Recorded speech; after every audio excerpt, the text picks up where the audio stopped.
welcome to the Business BoardCast. I hope you're well and had a brilliant week. I am joined today by Susan Marie Smith. Hi, Susan. Hi, Nikki. Lovely to see you. You too. So today it's going to be fun-packed. Make sure you've got your notebook with you or your iPad, whatever it is that you jot things down, because I guarantee you there will be lots of great tips from Susan Marie today. So you really do want to jot them down, or you can always just rewind and watch this back on YouTube or LinkedIn later. Yeah. Okay, super. So what we're going to talk about today, so Susan Marie is an absolute expert at social media. She's got brilliant clients in direct and in business, whole variety, but she really understands getting the reach, getting the clients, your clients as it were, etc. So what we wanted to discuss today was, instead of putting huge amounts of effort and probably money trying to go to your clients, how do you get them to actually just come to you? Susan? Yeah. So something that we're shifting towards is an inbound marketing strategy. And a lot of people think inbound marketing is just about just posting any old content frequently, showing up constantly. That's an approach that is often recommended. You've got to be present, you've got to turn up, you have to post daily, that type of thing. And to an extent, inbound marketing is obviously having that presence, but it's very particular what you do and when, and the stages that you should be publishing content at, and the types of content, the understanding why you're publishing it, who it's for. So the main thing is, one of the big things shall I just start explaining the process of where I would start? Yeah. Okay. So a good inbound strategy starts off with understanding your ideal customer persona, having it really clear and mapped out as to who it is you are creating content for. Now, if you're selling B2B, you have to keep in mind that the ultimate decision maker is involved in the process, but the average B2B purchase, there are 6.9 decision makers involved in the process. There's usually 7 people, just about 7, let's say 7 people involved that you're creating content for, and all of those 7 people have a different level of responsibility within that business that you're trying to sell to. So you may have an end user who's going to use a product, you may have a manager who's going to oversee the use of it, and then you've got your business owner, you might have a financial director involved, and can we spend money on it? Is the ROI good enough? So you're trying to convince all of those 7 people that what you sell is right for their business. So that's really important to understand who they are and how you need to talk to those people. As part of your content and understanding the buyer's journey as well, it's realizing that you've got different stages that you're creating content for. So you've got people who are aware of a problem that they've got, or that they've got a need for something. They're not necessarily aware of your product or even that it exists or your service. They don't necessarily know what the solution is that they need. They just know what it is that the issue is. And it's trying to create content, first of all, to constantly think about your content funnel, bringing more and more people in through that awareness stage. So what do you need to make buyers aware of in the first place, and how do you do it? And so this is where you should make content that is in the format of, say, checklists, listicles, to do helpful content that educates people, that gives them something tangible that they can use. And then the next stage of your content funnel is your nurture, your interest stage. So you do need to help people understand who you are as a business. And your final stage is the conversion. And one of the things that each stage that you're trying to do, there's a specific sort of copywriting format, in a sense. There's things that you need to include no matter what the content's about. If you're creating content that's here's how to do this, or here's some industry insights, or here's something that we've done in our business, here's some success we've had that proves that you're good at what you claim, all of that content needs to tell a story. And that's sometimes what's lacking in people's social media posts, or even in their blogs, in their newsletters, in their email marketing. That storytelling is essential. And so the first thing you need to think about is the character. Who is the character in the story that you're creating that piece of content for? Is it the end user? Is it the finance director? Is it the business owner? So you first of all have to pitch it at the right person.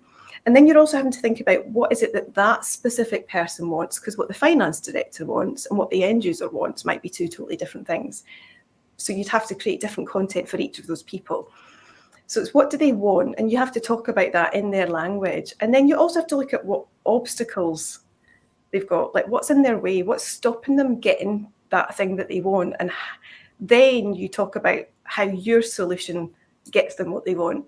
But all the while, you have to demonstrate that you know how it feels to be them as well, whether it's they're worrying about can they afford it, whether they're worrying about is there something better on the market, like should, you know, there's lots of decisions, there's lots of emotional decisions that people make as part of the process as well. So your key point in any type of content is to take people through that journey of who the character is, what they want, what the obstacles are, showing empathy, and then what the outcome would be if they worked with you. And you can do that without story.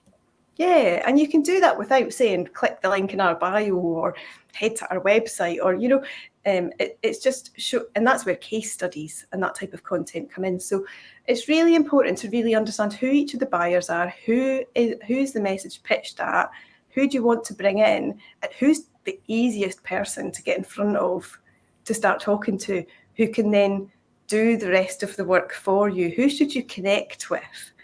Should it be the end user, or should you go straight in at the top? So it's a lot of research, and this is something that people spend a lot of time doing, probably waste a lot of time. There's a theory obviously about being present on social media and engage on people's content and do this outbound engagement, and yes, it's crucial to build your network and build relationships, and a lot of people do it through what they see on their home feed, because you see what other people you're following comment on, you think, oh, is that relevant to me? Can I contribute? Which is part of the process. You should do that. But actually, instead of doing it randomly and just hoping that somebody appears on your feed that might somehow be a potential buyer, you can actually use some tools to do some specific research and target people and get straight to them without wasting time scrolling the feed and spending hours trying to find something useful to comment on. So one of the best tools on the market it's social listening we're talking about now. Once you know who your ideal customer is, you think about whose audience are they in, who are they following, who are they interested in, and then you can do some market research to find out.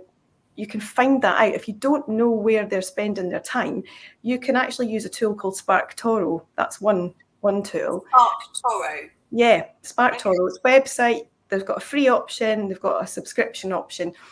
And it's very clever to help you figure out what people are actually interested in. What are they talking about right now? What hashtags are they using? What topics are they following?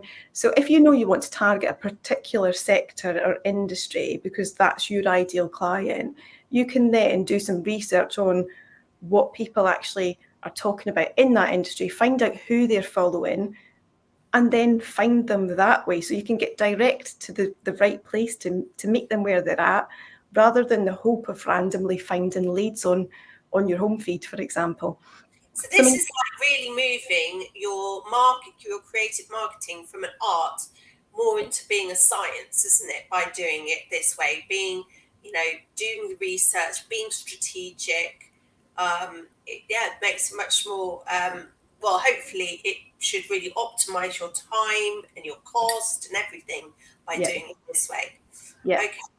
Excellent. Okay. And other things you're trying to think about with your content as well is you want to be seen as a trusted advisor. You want to be showing that you are an expert, not just about your business and your product, and not just about your industry, but about the industry that they're in. What matters to your ideal client that's bigger than your business. And so creating content, a lot of people show up with I feel like LinkedIn's turning into Facebook a bit, if I'm honest. Yeah. So, Very disappointing. yeah, and what you should be posting about is the things that matter most to, not obviously there's the nurturing, understanding your values and beliefs, that does matter. I'm not saying everybody should stop posting everything personal, but there's a theory that's the 5-3-2 approach to LinkedIn, where, and this applies to other channels as well, but you should be looking at, for every 10 pieces of content that you create, you should be looking at doing 5 pieces that are where you're adding insights, where you're creating and curating insights that are around your ideal buyer's problem and wants and needs. And that can come in lots of different formats. You could publish an article, you could write a blog, you could do a webinar. So it doesn't have to just be a static post. There's lots of different formats for that. But five pieces of content that prove that you actually know what you're talking about really matter. And then 3 pieces of content, say, that are specific to, say, a more granular level content where you're able to talk about your industry then. That would come next. So you're able to show some hints and tips, checklists. You could have some gated content to capture leads. You can have an email, a newsletter, a free download resource. So that's how you start to bring people into your specific industries, to have something where you can capture them as an actual lead, give you their details in exchange for this piece of content that helps them. And then it's looking at your case studies. So the last 2 pieces of content out of the 10 would be looking at like business wins, before and afters, transformations, so that people can see, okay, so they know all about my industry, they've helped me with their industry, I've now got something I can actually use, and now they're proving to me that all of that will make sense, and now there's 2 pieces of content that show that they can do the job. And so that's really how your content funnel and buyer journey ties in as well. But you need to be clear and consistent on who that person is, as I say. So if you've done one piece targeted at the finance director, one piece targeted at the CEO, one piece targeted at the end user, it might all get diluted a bit. So it's trying to think about doing things as campaigns where you can, to target a specific group through that journey and take them on that journey, so that there's not big delays and big gaps between you talking about one thing and getting to that end stage of the content funnel. Yep. So with those 5-3-2, that sort of, does that mean that you think, well, that would fit quite nicely into a 2-week plan? So you've got 5 of those. How would you summarize the 5? They're industry insights. Industry insights. So there's the 5 industry insights, then the 3 business. Then you've got the final 2. Yeah. And then, because that nicely comes to 10. So it does. During weekdays, that fits nicely to make sure you've always got that balance over your 2-week period. Yeah, but you also don't have to publish content as frequently as that. You do have to make sure that you're giving enough time to your social selling, which is where you're building those relationships. Yeah. So if you were publishing content every day, but you didn't have any time to network, then that's the wrong thing to do. So it's dedicating and allocating an equal amount of time. LinkedIn actually advise that you should post 3 times a week as a business, and your post should be Tuesday to Thursday. They actually recommend that Friday to Monday is the worst times to post. Haven't done my own particular experiment on that to see how it works, but we all know at the weekend it tends to be a bit quieter. You do also have to think about actually your own ideal client. Is that entirely relevant to them? Because a blanket rule like that doesn't necessarily fit and work for everybody. So you do have to do your own. I think it really does depend. Because I think my best ever piece of content, which was a good news story, people do seem to respond to lots of good news stories. They like the positivity. Yes. And I'm sure that was the Saturday one, and it had my biggest amount of views. But then the algorithms change all the time, so that doesn't necessarily mean anything.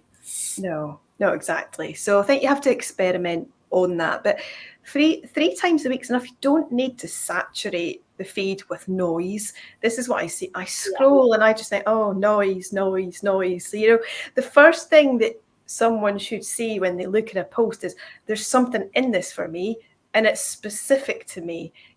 That's so important. And I've been guilty of it myself, because if you're not prepared and you're busy and you haven't got a plan in place and you're not clear on your strategy, then you can end up thinking, oh, I haven't posted in a week, I better post something. We all have periods like that if you're on your own or you don't have a dedicated marketing resource. So I get that.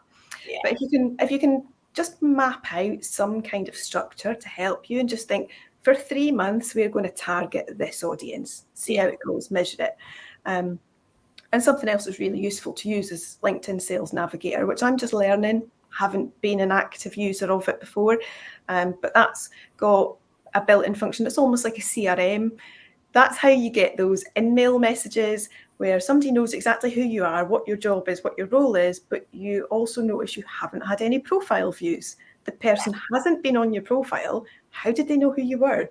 How did they know where you worked and what your job was and what your role was and what level of decision maker you are? That's LinkedIn Sales Navigator. And that allows your team to collaborate to see who all your leads are together, who's connecting with who's talking to who, how can you introduce each other to someone. It's about being effective, about talking to the right people. Again, it comes back to that, knowing who your ideal buyer is. Yeah. Now, apologies if you've already covered this, but I know that when we were talking earlier, you were talking about, which I thought sounds brilliant, about content to build your business case. Yes. Yeah, so we chatted about that, and I've not mentioned that yet. Yes, So I just wanted to make sure that, because I knew we've already talked about it today, but I'm sure it was pre the recording. Yes. So I just want to make sure we bring that in, because that was really, really interesting what you were telling me about it. So if you want to share, just by the way, please do say hi. I know that lots of people are already gone on holiday by now, but if you are still around, please do say hi, and obviously welcome questions and just good vibes. It's always good. Yeah. So, that's a preview. Right, so content to build business case. So if you want to share that with everyone. Yeah, so there is some evidence and market research that's been carried out that shows what type of content decision makers and businesses at different levels are looking for. The reason why I'd said about doing those insights into other people's businesses, actually 69% of people that have been surveyed have said, business owners or people in business have said that they do actually want you to prove that you've got strong knowledge of their business's landscape. Okay, but the next thing down is that the next need from these people researched is that they need your content. 62% of people have asked for your content to help them to build a business case. And so that you think, what is it you should be making to help build a business case? That then again comes back to the fact that we don't just post for post's sake, and we don't post all this nice motivational, aspirational, inspirational stuff, which is lovely, but it's not helping the person who's going to be the decision maker. And so that's where you think, okay, this is more than just social media now. This is you're trying to drive traffic to your website, and you're trying to produce content that people can download, that's got facts, stats, comparisons, case studies, and it's anything where you can prove something that's related to their sector, and prove that you can actually, there's a way to measure ROI that they'll get from what you do. So that's a really significant part of what you should be focusing on when you think that that's what 62% of people are asking for. 69% want you to prove you understand the business, and 62% of them want you to help them build a business case. And also the thing is that it's often to you very basic stuff, but it's because you're ingrained in it and you're doing this stuff every day. So actually telling somebody something which you think, well, don't you already know that? It's actually really useful for them. So there's actually lots of quite easy content for you to create, without you actually having to tax yourself too much, because it's actually really, it's just your bread and butter stuff. Yeah, it is. That we're too close to our own industries and too much of an expert that we forget the simplest things people We've don't got know. to remember, you know, if you do accounts, whatever, the client, they're only having that done once a year. They're not doing it every day, or you know, or I don't know. Well, it's the same with me helping people with social. Yeah, you only have your chimney swept once a year, so compared to your chimney sweep, it's just very different. I've just also noticed, apparently, there was a memo out that only people called Chris could watch today. So we've got Chris Powell and Chris Kidd. So hi. You're only allowed to watch if you're called Chris. But anyway, just checking on demographic here. Oh, brilliant. I mean, there was something else that you were talking about. It sounded like a UN mission or something. But tell what was that again, Susan? So I can try and catch up. Was that the storytelling? The CWOEO. Yeah, so I chatted that through a little bit at the start about the CWOEO. Oh, sorry. No. I think I jumped ahead. I'm sorry, it's my fault. I didn't flash it up quick enough. No, I mean it again. The characters. So you can have content. Yes. You can have content on your website. So what you might want to do is do a particular campaign where all your social media content is talking to one person, because it's a campaign trying to generate a specific type of lead. But at the same time, your website, your newsletter, your email marketing can still be publishing content for those other people. So you're not ignoring everyone else. You're not ignoring all the other characters in the story. You have content specific for them, for the stage they're at in the buyer's journey. Are they aware of a problem? Are they now starting to engage with different types of content, which is your website content, your emails, newsletters, and so on? Are they now starting to consider who it is they should buy from? So again, you want to create content that helps people consider things, which is like price comparisons, case studies, webinars, calls, that type of thing. And then you've got content that helps people to make a decision. So what I see a lot of is content that's right at the top of the funnel. Maybe it's just my feed, but what I observe is a lot of awareness content, a lot of decision content, and the bits in the middle often get missed from a lot of businesses. You see a lot of how-tos, now you see a lot of buy nows. You need to carry me along the journey. Not that much of a cheap date. You need to go the whole you need to get me to your website. You need to give me a reason to go to your website. You need to give me a reason to give you my email address, because that's one of the things I think we said is, like, how do you capture those leads? You must have gated content. You need to have content that is hidden behind a wall that somebody needs, that they can only get by giving you an email address. And you know that you've got market qualified leads and you've got sales qualified leads. And you know that those people asking for that content, depending on what the content's about, you'll know if they're a market qualified lead or a sales qualified lead. If they're looking for information, the market qualified lead. If they're looking for pricing, they're a sales qualified lead. So you can even gate price lists, proposals, projects, all sorts, like, to get to work with me, to get some information, you have to give me your details if you want to know about, if you want a quote, versus if you want to know a comparison of how this works, that works, a tips, to-do list, a listicle sort of thing, a research paper, that's information. So you're interested, you're a market qualified lead, you probably are going to buy from somebody. It might not be me, but you're in thinking about buying. But those people who want information specific to that only your business can provide, that's only relevant to what you sell, they're sales leads. Those are the ones that you really need to pay attention to. And so it's also about segmenting your audience. Once you get people into your CRM, on your email list, however you manage those names coming in, you need to separate them out into what it is they're interested in, what stage they're at in the buyer's journey. And then you can then look at, okay, I've got 50 people at the awareness stage and nobody who wants to know about prices. So all the content I need to make needs to take these people from the awareness stage to the knowing about the prices.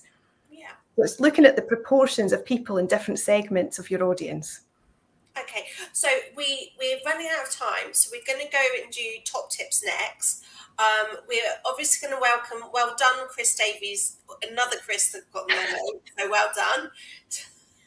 Michael, sorry, you're not allowed here. Sorry, you're not Chris.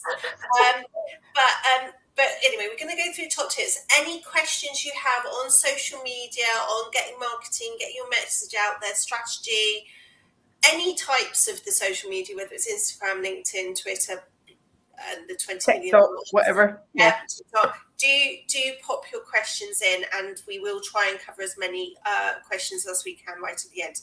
But we're going to now, first of all, go into the top tips. Okay. Tip 1, first step, know your buyer. You've got your pen ready, everyone. Know who it is you're marketing to. Okay. If you're starting from scratch, basically all of your content, if you've never done content properly, you're starting in the awareness stage anyway, okay? But you need to capture people. You need to create some kind of lead magnet that's a gated piece of content that gets people on your list somehow in your CRM. So understand who your buyer is. Then study the journey that they take and familiarise yourself with what are the steps. Are they going back and forward? Are we seeing lots of people going to this particular web page and not getting to the next one? Is there something missing that gets them from this blog that talks about a particular thing to the make a purchase, So have a look and study your website analytics, and that's down to like the page views, the bounce rate. Understand that. Create content that helps people make a business case. So forget about, if you never post anything that shows your personal life and what you do on the weekends ever again, it doesn't really matter. If you feature people from your team in your content, but make it compelling to the buyer. Make sure you've got the buyer as the character, you know what they want, you know what their obstacles are, you're showing you understand through empathy, and you're proving that you can help them. Ultimately, that's what your content is supposed to do. Absolutely. So you want to know that, Chris Davies is an amazing crypto expert from a tax perspective. You're not so bothered about that he's got lovely dogs and that he takes them for a walk every morning. It's more about the story that's going to affect of what they're actually buying into. And what I might like to see, though, is if he were to post a photo of him with his dog, but the story, the caption has to be relevant to me. Right. So that's where people get the balance wrong. Behind the scenes and documenting your day, content is amazing, and it works particularly well as part of video. But if you make it all about you, there's nothing in it for the end user. Then it really is just Facebook. Yeah, exactly. Yeah. Okay. Excellent. Really good. It looks like the chaps are a bit shy for their questions. But then obviously I'm sure they're not so shy on their Instagrams and everything. Do ask if there's anything. I'd like to know. I've got a question, so I'll fill in with questions while you guys are being shy. So obviously there's been a lot of stuff in the news this week, and I think previously as well, about TikTok being banned in government buildings and various other things on work devices rather than personal things. Are you seeing, of your TikTok stats over the last week or so, have you actually noticed any decrease, or are people just ignoring it, or wasn't it actually relevant anyway? Yeah, I'm watching a lot of TikToks from big creators in America who are worried. I've read a news story. There's a really compelling story about a small business owner who's now, within the space of 6 months, grown this giant business that he's had to franchise out across loads of states, and he's trying to keep pace and doesn't have a clue what to do. Wow.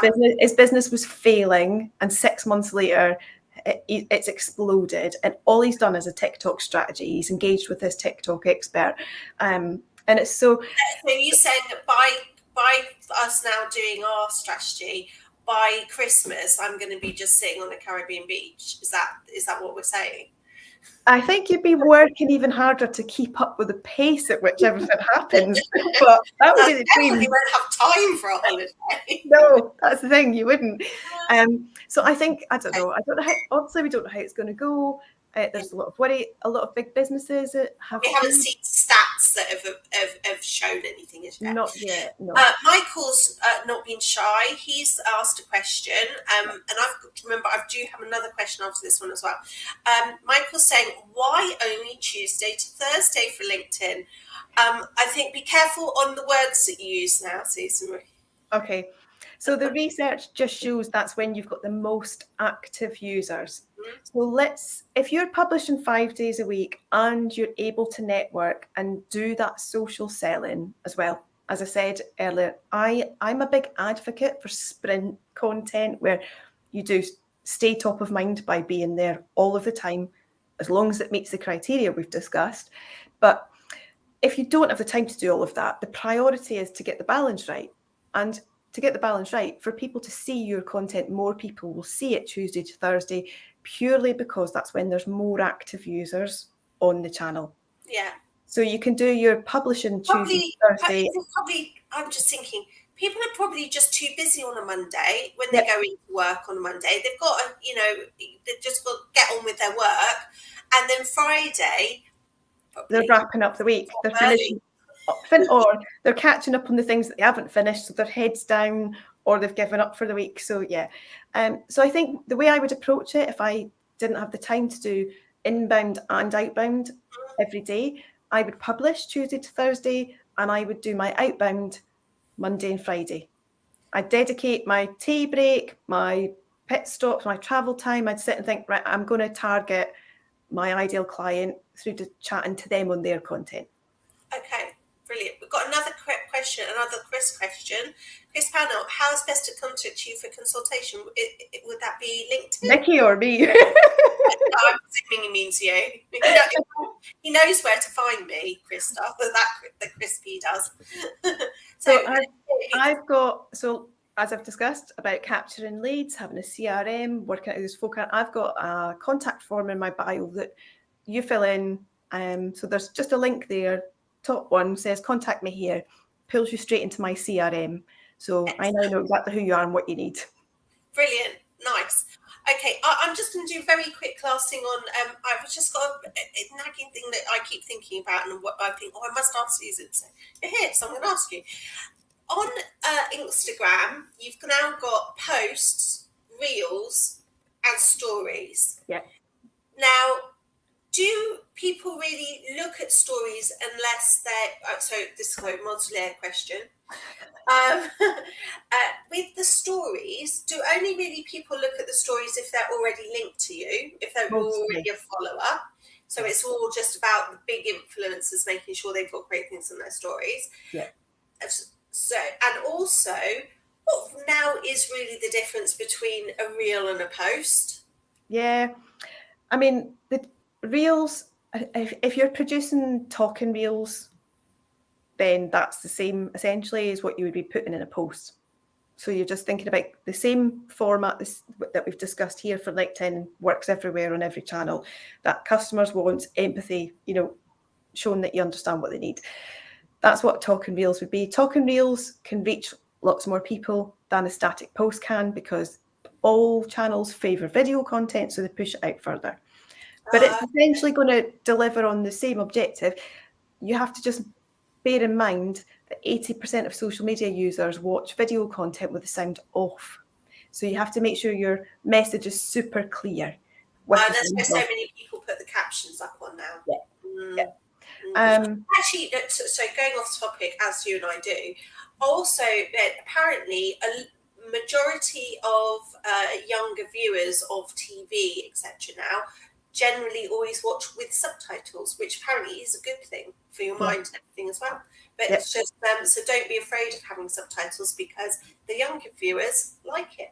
Yeah, and that comes from them watching TikToks and YouTube Shorts all the time, growing up with that. They're the generation, Gen Z and maybe younger. They're the ones that don't know anything except social media. Yeah. And that's what they're used to, subtitles on everything. Brilliant. Well, that was stacks. I told you, everybody, there was going to be stacks and stacks of content literally in there. So thank you so much, Ismarie. Thanks for And having me. please do contact Ismarie on multiple channels. She's on LinkedIn, Twitter, Okay. Instagram, TikTok, Pinterest, Pinterest, Facebook. Facebook, everywhere.